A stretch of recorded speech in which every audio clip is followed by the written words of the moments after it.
I can't do it anymore. I can't do it. I don't want to live in this world. The apocalypse I have been mentally nerving myself for is here, but I'm not ready to live it. None of us are.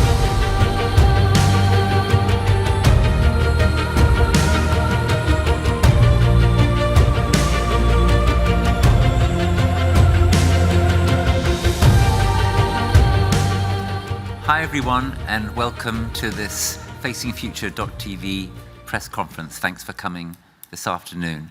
My name's Rupert Read. I'll be the chair of this session. And this session is very important to us because we think it's what the whole COP is really about, really. It's about the future. I have with me 4 remarkable youth activists from around the world. So, why do we think this is such an important event?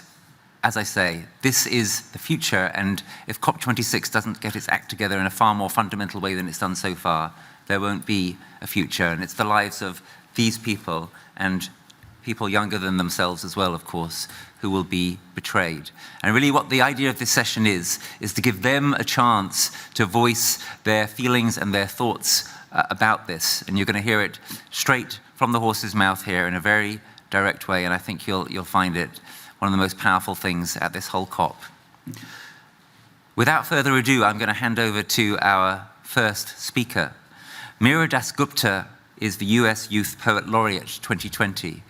She is going to give us a poem of her own, which expresses, I think, the kind of thing that I've been starting to talk about in those introductory remarks. Meera.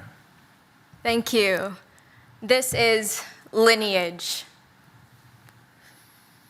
We do not inherit the earth from our ancestors. We borrow it from our children. A Native American proverb. There is a mother here. Her skin has known the salt of broken oceans. Her hands have traced the sun until it became her.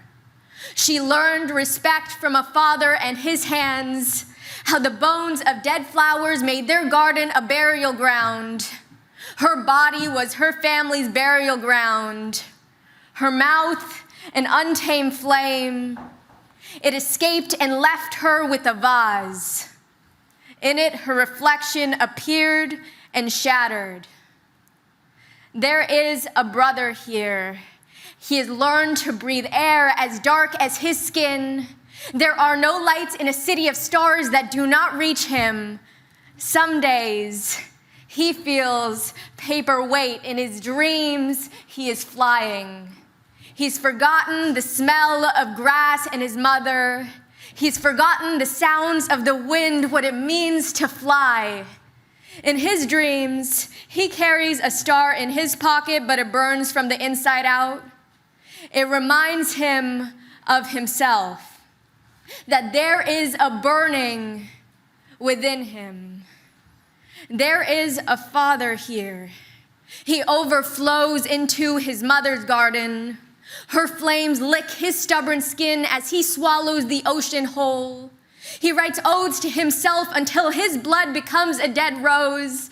And as the sea levels rise, as they run like a crimson-mouthed psalm, as children curl like wayward leaves, as storms shake their sea blue hands, as these hands overturn burial grounds, as burial grounds become his mother, a father becomes a son in mourning.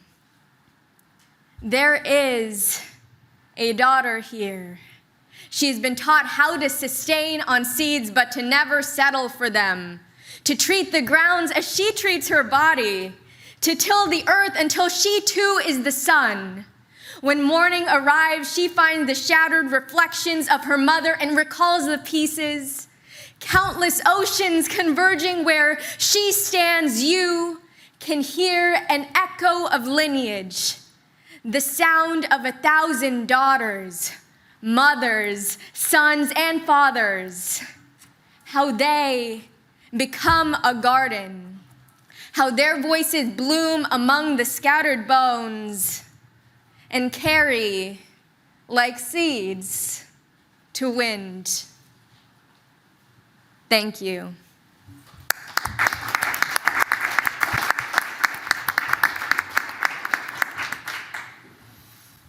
Thank you so much, Meera. Our second speaker is Ecem Albayrak. Ecem is an intern with the Human Impacts Institute and an Extinction Rebellion activist in her native Turkey. She's going to speak with us for a few minutes about what that's like, about what that feels like emotionally and what that feels like politically, and she has a few images to accompany her remarks. Ecem. Thank you. I want to share with you something I wrote during a very difficult time when my country, Turkey, was aflame this summer. And this is my thoughts and feelings. I want to write pages and pages and not say a single word at the same time. Everything feels pointless right now. Honestly, haven't felt this hopeless and stuck in a long time. Selectivism feels pointless, writing this feels pointless, being here feels pointless. But I want to let my feelings out just because I need to let them out. I can't do it anymore. I can't do it. It's becoming a recurring thought inside my head. I don't want to live in this world. Sometimes I don't know how to be in this world. How to have a life, how to dream a future. My brain can't dream me reaching old age lately. It's as hazy as the sky that little child was looking at. The apocalypse I have been mentally nerving myself for is here, but I'm not ready to live it. None of us are. With even the limited amount of news and media I allow myself to follow, I get shaken to my core. Record heat waves, historic flooding, massive wildfires, deaths, war, hatred, suffering. It's like a never-ending nightmare.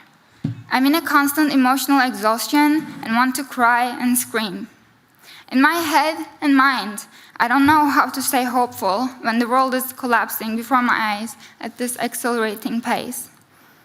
I even often feel guilty for not being able to stay hopeful all the time, beat myself up for not being able to take more action, for spending most of my energy trying to stay sane.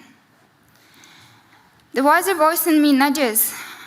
Come on, Ecem. You know despair won't help creating the world you want to live in. It's going to be a long fight, but we can do hard things. Show up even when you're messy and afraid.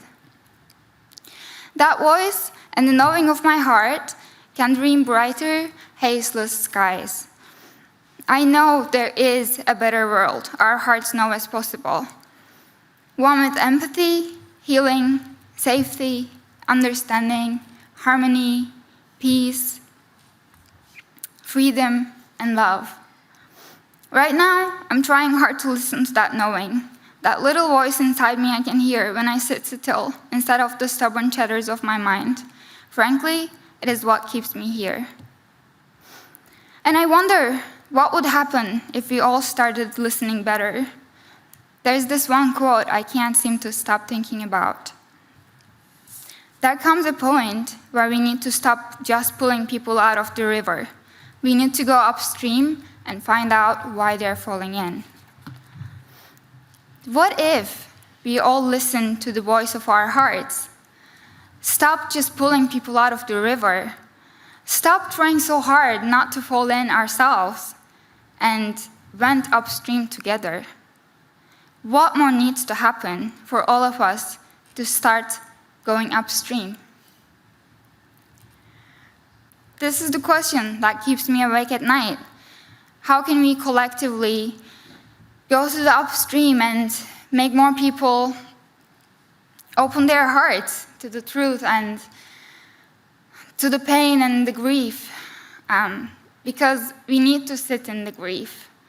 We have to be willing to acknowledge the pain, the painful truth, because if we don't sit in the reality of the issues, we're just going to continue fooling ourselves, and we don't have time for it anymore.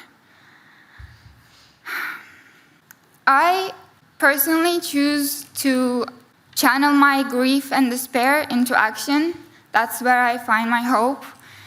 These are some photos from some of our actions with the Extinction Rebellion in Istanbul.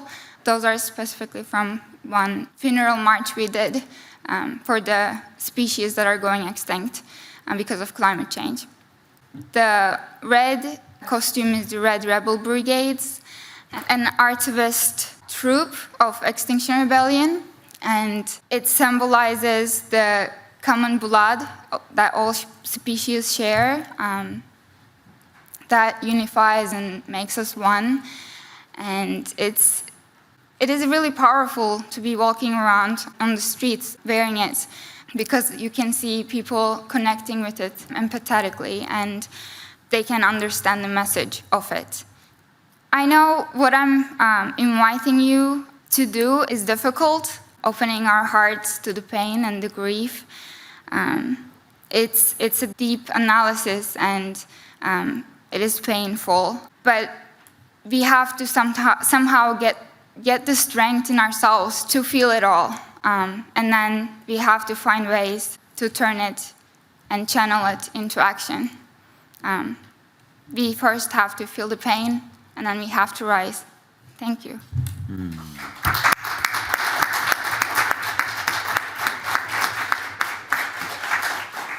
Ecem, thank you so much. Thank you for bringing yourself here so honestly to us. And I think I can speak for most people in the room when I say that was hard to listen to. Thank you for giving us something that was hard to listen to, that we need to listen to and we need to hear. Our third speaker is Luisa Neubauer. Luisa is a leading activist in Fridays for Future Germany. She's going to speak about the crisis of empathy that she believes is consuming the world at this time. And I think it follows very beautifully from what Ecem just said.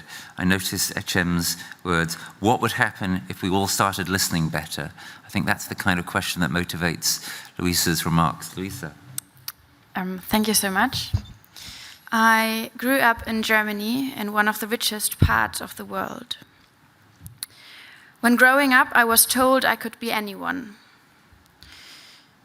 I was told that in a country where even a woman can become a chancellor, the sky is the limit. I was told, travel the world. And so I did. And I would meet people that were exactly my age and that should be able to have exactly the same hopes and dreams as I could. But they couldn't.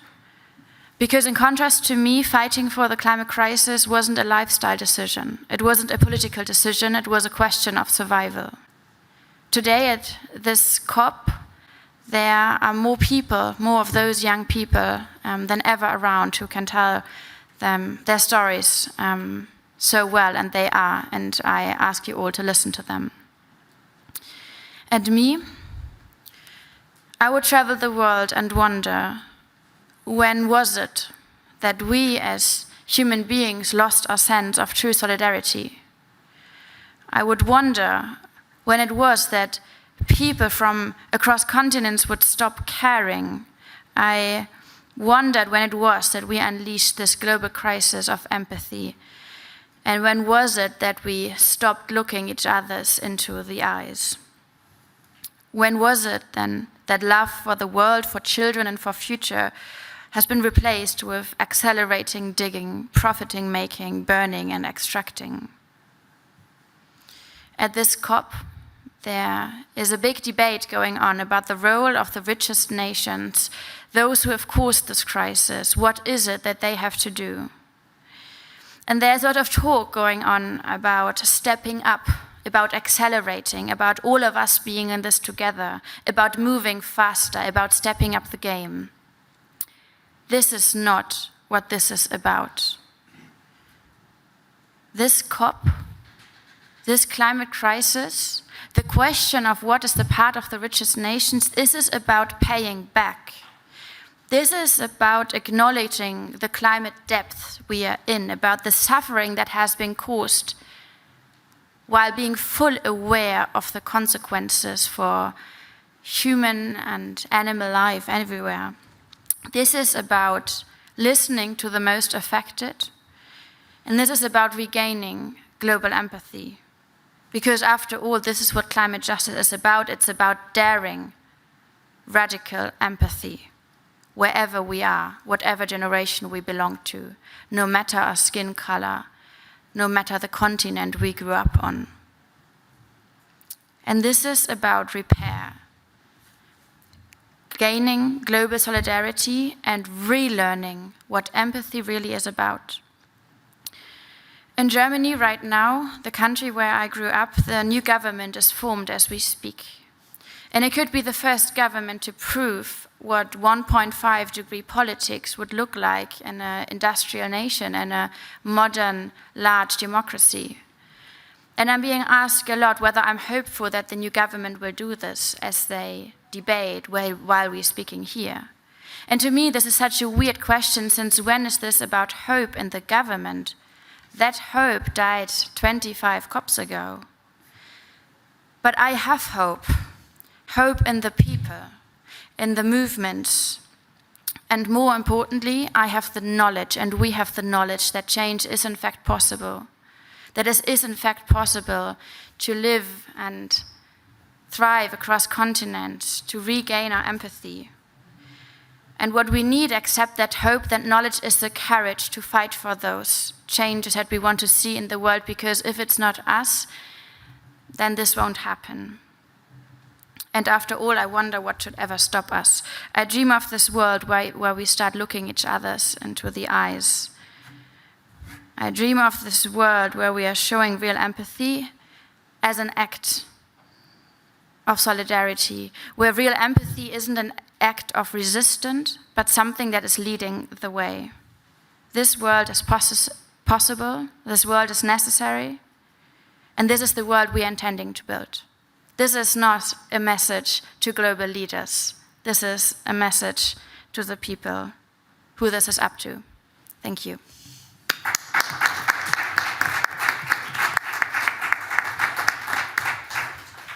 Thank you so much, Louisa. It's a great privilege to have you here. What a superb panel we have here. We've heard an extraordinary poem. We've heard testimony from Turkey, which has been part of the ring of fire around the Mediterranean this year. We've heard from Louisa about Germany and her perspective from Germany, and then around the globe, trying to think and feel globally. Germany, of course, unprecedented floods this year. And finally now, in an important addition to our program, we have a voice from the Global South. We have Alicia Amancio from Brazil.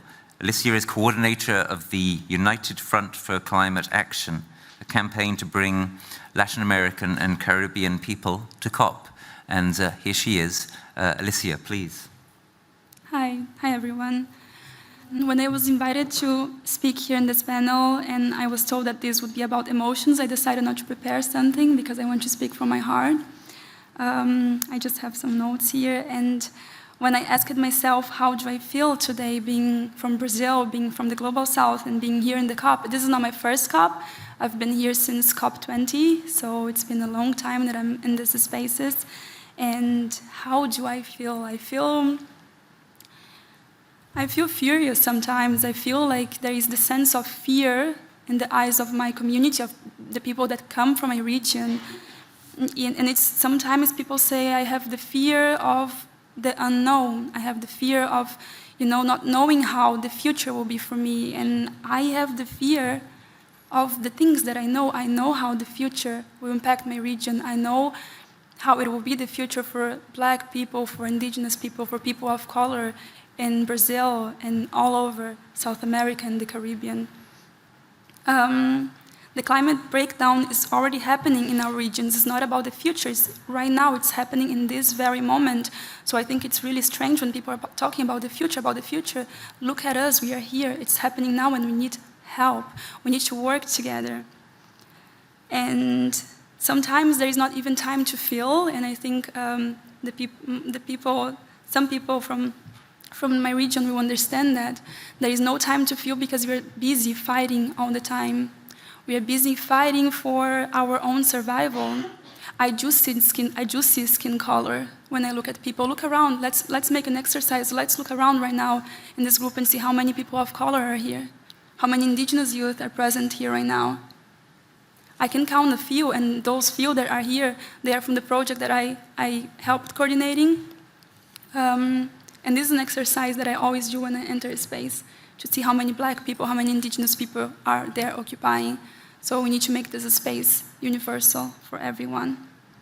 I feel frustrated in attending a COP and facing still so many barriers.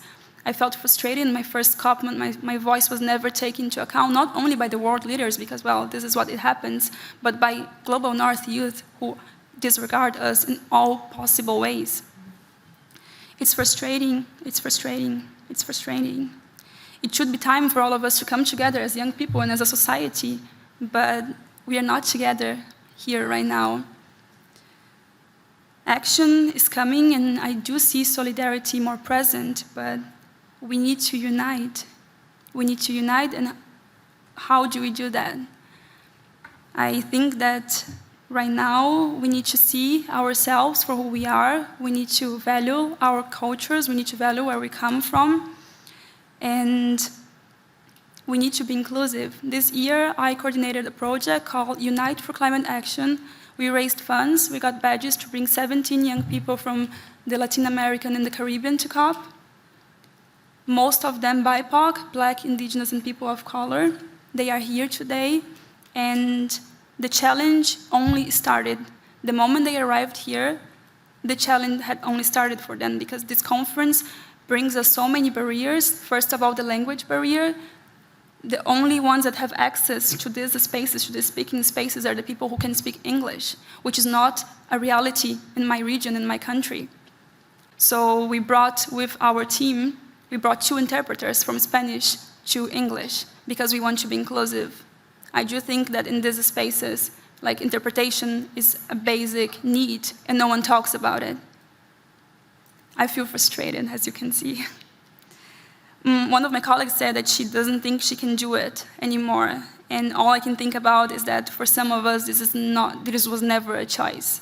We have to do it. We have to keep moving. And climate justice is way more than just empty words. At least for me, it's not a chant. Climate justice is racial justice. Climate justice is gender justice. Climate justice is a reparation for the period that our continents were colonized. And climate justice means equal opportunities to all. Thank you.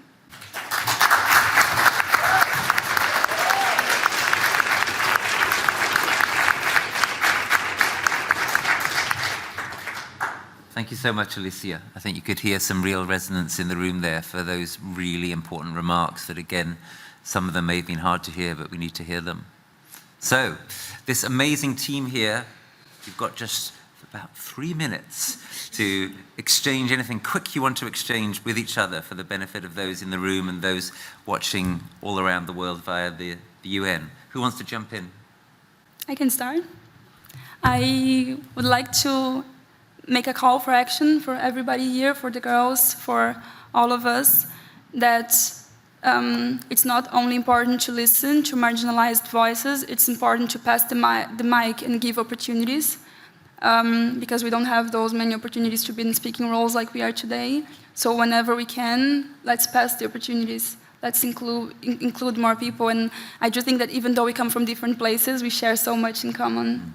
We have this passion, we have these feelings that here at COP, they become so much more present. So let's work together, let's be united, but at the same time, we need to be inclusive. We need to step back and put indigenous people, people of color in these spaces. It cannot be a quota of 1, it needs to be 50% minimum of us in these spaces. Thank you. I definitely agree, and I feel as if intergenerational, intersectional conversations like these are so important because they can also catalyze change in ways that we might have never seen before and grow our perspectives as well. And in this realm, we can also utilize creativity. We can utilize the arts, research. We can be interdisciplinary in the way that we approach these issues. And it goes back to solidarity and being able to unite in a way, and unite not only as people, but throughout our ideas and throughout in terms of collectivizing what we've learned and through our lived experiences, as those are a form of expertise as well, in order to add that to what we know and the facts as well. Thank you. Also, please join the climate strike on Friday. Join Extinction Rebellion. Do real action for people that need. Join the Human Impacts Institute Youth Advisory Council. Tell us about it in 1 minute, 1 sentence. So the Youth Advisory Council combines art and research in order to create projects for young people and for climate voices across the country and across the globe. And applications are due by November 15th if you want to apply. Well, look, thank you so much. I gave this event very high billing, right? I said this would be one of the most extraordinary things you encountered at COP. I think I wasn't wrong. And finally, I'd like to say that these are clearly 4 very remarkable young people, but they are also just, as some of the contributions you heard made clear, the tip of a much larger, extraordinary iceberg. Thank them very much, thank you very much, and let's end in the customary way by thanking once again these 4 remarkable youth activists.